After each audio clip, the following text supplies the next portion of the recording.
Hi everyone, it's Benza here. Around the end of November, I came across a game jam titled Secret Santa Jam. I was planning on reducing the number of jams I join, but I just could not resist this one. On the one hand, I never made a game to a specific person before. On the other hand, I thought that being responsible for someone's gift will make it harder for me to just quit halfway through. Upon start, I received my giftee's letter. They listed a couple interests, including visual novels, which really sparked my imagination. I have not tried this genre before, all I know that it has lots of dialogues, branching stories, and not much gameplay. A bit later, I asked my giftee if they are interested in nature. They said they do. I had no other questions in mind, so I just returned to my current project I had at that time, and I assured myself that I would come up with a game idea for this jam soon enough. Then I forgot about it. By the time it came to my mind again, I only had 4 days left.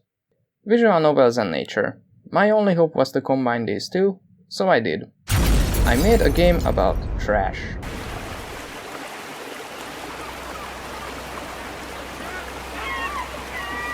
There were 2 things I wanted to include: a dialogue system with multiple outcomes, and just a tiny bit of gameplay, which was literally about collecting trash. I do not know if you are allowed to have that much in a visual novel, but I included it anyway. In this video, I would like to show you the main steps and difficulties of making this small game.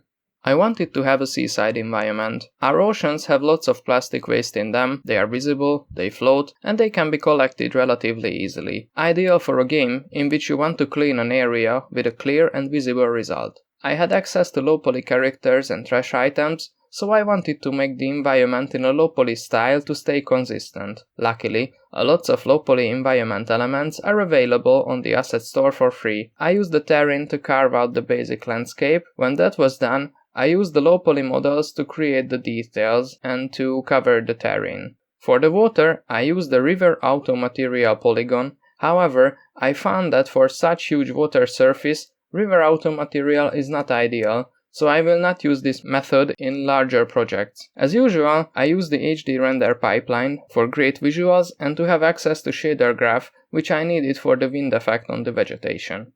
I wanted to make a third-person camera. For this, I followed Brecky's tutorial that uses Unity Cinemachine. For a third-person camera, you need a character, and for the character, you need animations. I downloaded a few free animations from the asset store and Mixamo. This was the first time I used character animations, and I was rather satisfied with this first attempt. Since I already had Cinemachine in the project, I created some cutscenes.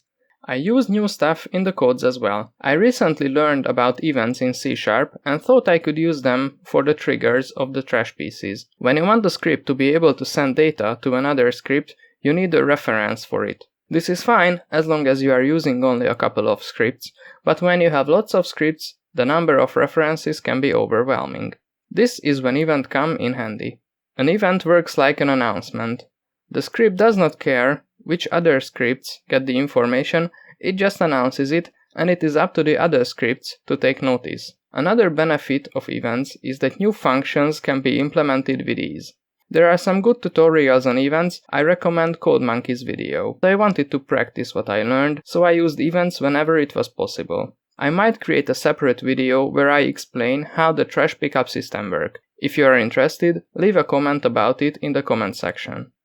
And last but not least, the dialogue system. I settled with Fungus. It is a free asset on the asset store. It is basically a visual scripting language that is specialized on branching dialogues, but it can also interact with animations, camera, other scripts, and so on. It sometimes annoyed me, but altogether found it to be a very good tool. I will probably use it in future projects. Writing the dialogue itself proved to be the last, unexpected challenge. Turns out, writing good lines for choices that you personally do not agree with, but the player can still pick, is more difficult than I originally thought. Overall, I am very proud of this project.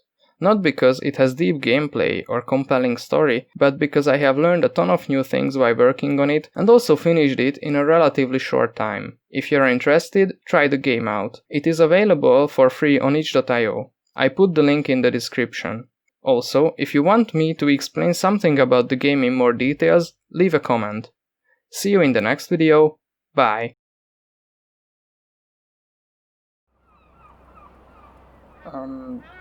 Please, could you explain to me what... never mind.